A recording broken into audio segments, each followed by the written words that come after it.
There's a pattern in history that most people never notice. It's precise, it's predictable, and it's already destroyed every superpower that ever existed. From the Dutch Republic to the British Empire, from ancient Rome to modern America, the cycle repeats with mathematical regularity. Roughly 70 years. That's how long a superpower maintains dominance before financial collapse begins. Not 80 years, not 50, 70, give or take a decade. The Dutch controlled global trade for 70 years before their system cracked. The British ran the world's financial system for about 70 years before losing reserve currency status. And the United States? We're approaching year 80 since Bretton Woods in 1944. The warning lights are flashing. But here's what makes this cycle truly disturbing. It's not caused by military defeat. It's not triggered by natural disaster or plague. It's self-inflicted, every single time. These empires destroy themselves through the exact same mechanism. The privilege of printing the world's reserve currency becomes a curse that bankrupts the nation that holds it. Once you understand why 70 years, you'll see that the American empire is following the script line by line, and the ending has already been written by history. Let's start with the Dutch Republic in the 1600s. This wasn't ancient history. This was the first modern financial superpower, and they invented the tools we still use today. The stock market, central banking, international credit, all Dutch innovations. In 1602, the Dutch East India Company became the world's first publicly traded corporation. Citizens could buy shares in the company and share in the profits from Asian trade. The Amsterdam Stock Exchange, founded in 1611, created a marketplace for these shares. Suddenly, you didn't need to be royalty or a merchant prince to invest in global trade. The Dutch were democratizing wealth in ways that had never existed before. By the 1650 seconds, Amsterdam was the financial capital of the world. The Amsterdam Exchange Bank, established in 1609, became the first true central bank, holding deposits from merchants across Europe. The Dutch guilder was the reserve currency of international trade. If you wanted to buy spices from the East Indies, timber from the Baltic, or anything traded across borders, you needed Dutch guilders. The VOC, as the Dutch East India Company was known, controlled trade routes from Japan to Indonesia to India. At its peak, the VOC reached valuations that are difficult to translate into modern terms. Some popular estimates suggest an inflation-adjusted value as high as $7 trillion, though economic historians debate these figures given the challenges of comparing economies separated by 4 centuries. What's undisputed is that the VOC was the dominant commercial force of its era. The Dutch Republic's merchant fleet in 1670 totaled 568,000 tons, approximately half of all European shipping. They didn't just participate in global trade, they owned it. But here's where the cycle begins. Financial dominance breeds military overextension. The Dutch found themselves fighting wars they couldn't afford to lose. Wars with England over trade routes, wars with France over territory, wars with Spain over independence that dragged on for 80 years. Each war required borrowing, and borrowing requires interest payments. By 1713, after decades of warfare, Dutch public debt had exploded to levels that consumed half the government's revenue just to service the interest. Think about that. Half of all tax money going just to pay interest on old debts. Not building new ships, not funding new trade missions, just keeping creditors at bay. The economy that had once grown through trade and innovation was now strangled by debt service. And here's the critical part. It took roughly 70 years from peak dominance to financial crisis. The VOC peaked around 1670. By 1713, the Peace of Utrecht marked the end of Dutch military ambitions, and with it, the end of financial supremacy. The Dutch didn't disappear. They remained wealthy for another century. But the guilder lost its status as the world's reserve currency. That power passed to Britain, and with the loss of reserve currency status came the loss of global influence. Britain learned from Dutch mistakes, then made the exact same errors, just at a larger scale.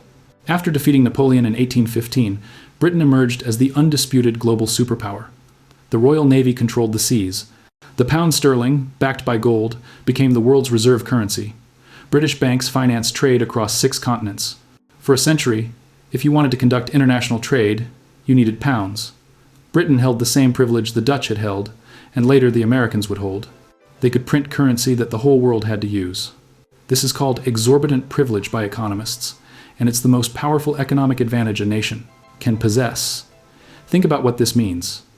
When you print the reserve currency, you can run trade deficits indefinitely. You import goods from other countries and pay for them with your own currency.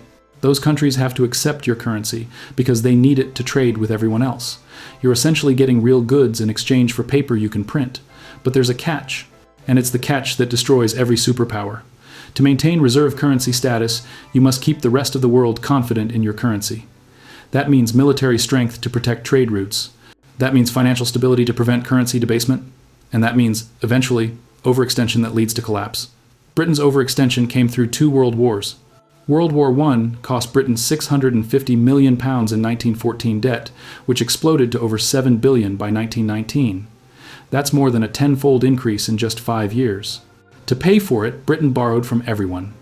From its own citizens through war bonds, from the United States through massive loans, from the future through currency that was no longer fully backed by gold. In 1914, Britain suspended the gold standard to print money for the war. They returned to it in 1925 at the pre-war exchange rate, but it was a mistake. The pound was overvalued. British exports became uncompetitive. Unemployment soared. By 1931, Britain abandoned gold permanently. World War II finished what World War I started.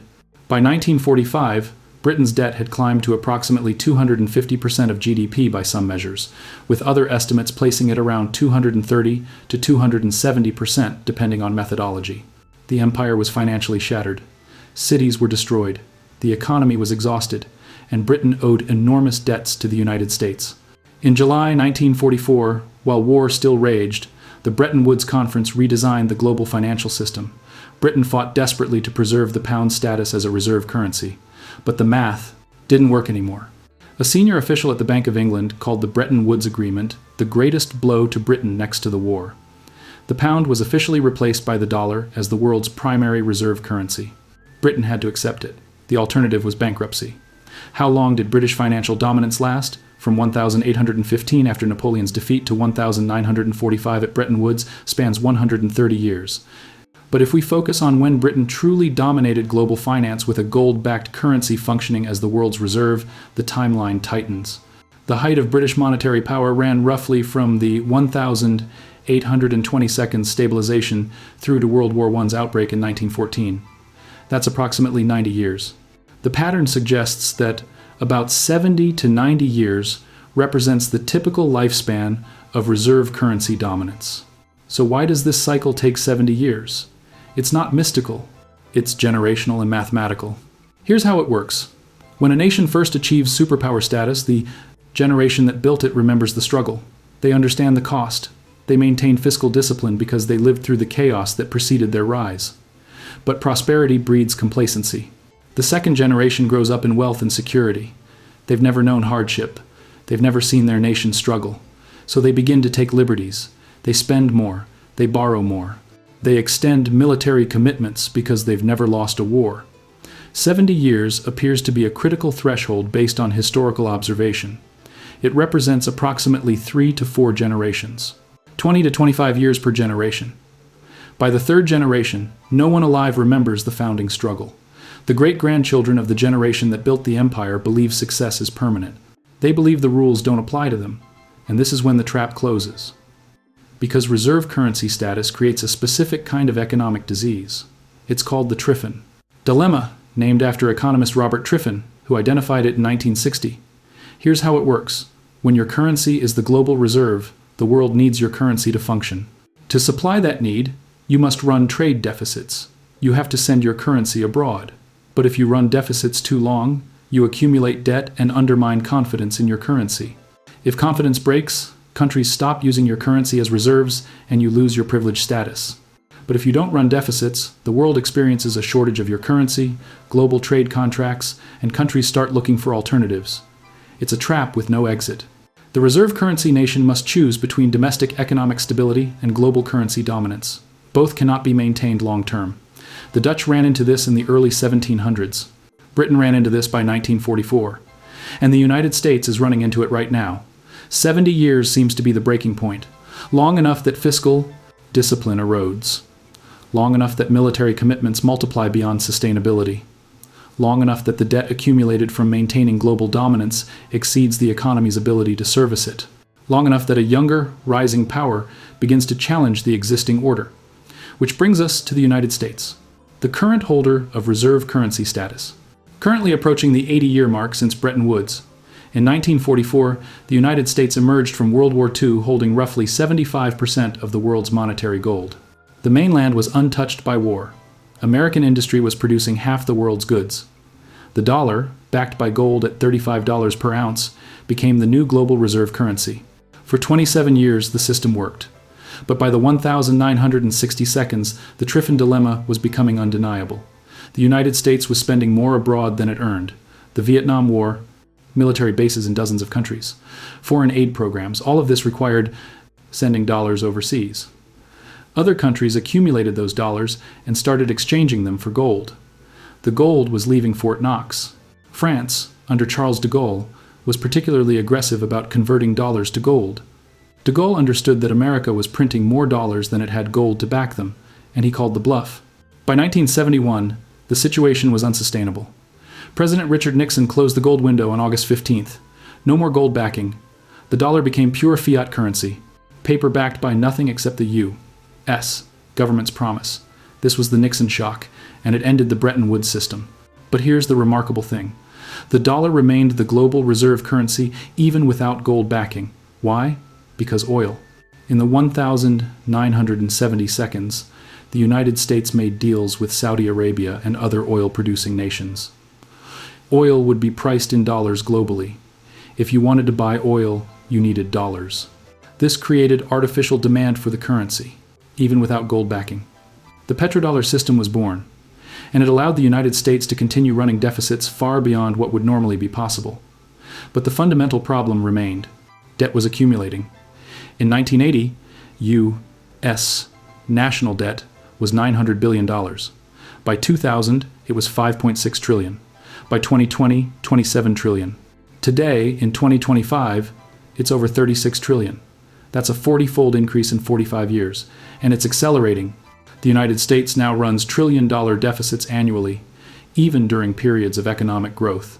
The interest payment on the national debt exceeds $1 trillion per year. That's more than the defense budget, more than the entire budget for most federal programs, and rising. The U.S. military maintains nearly 800 bases in over 70 countries. The defense budget exceeds $800 billion annually. Wars in Iraq and Afghanistan cost over $8 trillion, all of it funded with borrowed money.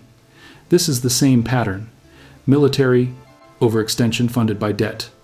The exact same pattern that destroyed the Dutch and the British. And the timeline? From 1945 to 2025 is 80 years. Slightly longer than the typical 70-year cycle we've observed historically, but well within the range when we consider that Britain's cycle extended to roughly 90 years. And the warning signs that marked the end of previous empires are all present. When the Dutch entered terminal decline after 1713, specific indicators appeared.